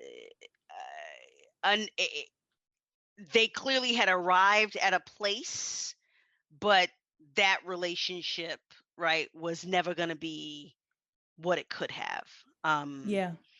right, and it definitely felt like Raj was still holding on to s- childhood, um, Yeah. and cut being there, but not being there. But isn't that something how this was also a master class in family dynamics? Yeah, yeah, Like, yeah. isn't it something how you can be around a family member and you guys have come to a kind of peace that ain't really peace, Right, but it's an agreement? right, You know what I'm saying? right. If you keep your mouth shut, I'll keep my mouth shut. You stay over there, I'll stay over here. Yep. And not to say that that's where he was with Cut, because I think there was much more affinity and familiarity. But you're right, they were not going to be father and son. No. They were not going to be Heathcliff and Theo, Right. or you know what I'm saying, and even and just all the, that's what I'd be saying, like just the layers, like how he was with his grandmother Heather and her family, and everybody knowing, it being a very open secret that Raji was the love of her life, and whether Yeah. she was married or not, the second Raji said let's go, she was gonna be behind him. Yeah. And you know what I mean, and just all of these, just the way we tiptoe around each other Yeah. in the family, especially with the holidays coming. Mm-hmm. And we strike these accords with people that we only see once a year or Right. at funerals, just so that we can be in the same room and eat together. But the moment that it's over, I'll see you again in 365 days. Yep. Because I really do not fuck with you, family or not. Yeah. Like, or and even with Winter and her family, like the fact that she went at all. Exactly. Which that to me though spoke more to her deep love and affection for Van. Yes. Right? Yes. Because throw the whole family, keep Van in Asia, And that's it. like throw the whole family away. Right? But like but shame on Van, because for example, when Van is asking Winter to, keep a lookout for Mama, right? Yeah. And it's like, you really, like, Wanda's back No. living with her. Like, no, Right. let Wanda Wanda talked to her. do that for her, right? And And I think, then when he go ahead, sorry. says, well, did you tell Mama that I'm getting out tomorrow? And she's like, no. And so, but it would have been a better look come from you. Like, he was still like, we are Yes. decades into this, and he's Yes. still trying to press the, well, if it comes from you, if you Yes. get to take credit for some good news, my mother Yes. will miraculously stop acting like the flaming bitch on wheels that she's been to Yes. you your entire life. Yes. And it was like, And we man, all no. have that family member Yes, yes, who is yes, constantly trying to push the injured party yes, to placate the offender in yes, the interest of peace. yes, You know what I yes. mean? And it's, she, like I said, like Rhett's story, how well she wrote Paula. Like, Yeah, was that her? She did the that was his same thing mother's he, name. Hmm. yeah, how, because when she was drunk coming down the stairs, et cetera, she did the same thing. She did the same thing with Winter's family, in terms of like, and Raji's family too, like how infrequently families apologize. Yeah, yeah, You know what I'm saying? Y'all all see how she treats me. Don't yeah. nobody want to say nothing. Right, Like, right, come on now. right, But if I cuss her out, I'm wrong. right. And so it was so well illustrated, especially for Winter to come from that, to see it blatantly with Raji, Yes. and to know full well, I'm not doing this with you. Yep. And Yep. some things I do with you. You know what I'm saying? You want to deal with your shit. You want to come to terms with some shit. You want to recognize I can do that with you, but I'm not pretending, I'm not hiding, I'm not, nah. And outside of the bounds of course, the fraudulent contract she entered into, once they broached intimacy, she demanded that from him. Yeah. Yeah. She was like, we're not going back. Yeah. And if you want to go back, then we're gonna go all the way back. Like, you lose access to it all. Yeah. And what was interesting was, kind of when you reflect on Winter's training, her education, and her profession, right? How she could have spotted that a mile away in other people, but because of what she had grown up in, it's like she knew it wasn't right. She knew it was bullshit, but she wasn't necessarily calling it out as toxic the way she needed to. It wasn't until she had some distance from the Mama situation and the Sheldon Yeah, Rain situation, and then goes back to it, and then it's like, this is some toxic ass, sick absolutely. ass, like foolishness. And I don't need to be a part of this anymore. And I'm not going Yeah, to be anymore. yeah, I'm done. I'm done. Right. yeah. And that probably would not have happened but for the distance, because they both had very tiny villages, right? Mhm. They both had very tiny villages. And so it's like, you can't afford, when you got such a tiny village, like literally you can count the people on one hand and you got fingers left over. Cutting folks off becomes a lot harder, right? Mhm. Um, but when But she you has can that cut moment where you she's, can cut people off and still be in contact. People do it all the time. yeah, but it was that, and again, I think that it was just her love for Van was Yeah, you're in right. large part keeping her from just calling his mama out once and for all until they Right. have that blow up. Or for Um, never fooling with none of them again at all. Seriously, it's like, just be Mhm. done, just be Yeah. done. The being around Rain and Sheldon, and it's just like, this It was is a lot. madness, like Mhm. absolute madness. Um, but yeah, oh, it's just, it's so much, to your point. It's so, like, we could have split this into two episodes, right? Because We could it's have. We so probably should have, you're right, so because I was much. trying to cram all of my thoughts, and then again, like, it's such a layered story, but I love them to death. They're Yes, special to me. yes, yes. Bravo, bravo, bravo. It's like standing ovation, bravo. Just oof. Yeah. Theirs is a really sweet story. Yeah, Okay, Attorney General, I think that's it. Um, we might have a surprise, but I'm not gonna say nothing about it until it actually that's right. happens. That's right. That's right. So stay tuned potentially, but maybe not also. All right. Have a good evening, You ma'am. too, darling. All Bye. right, bye-bye.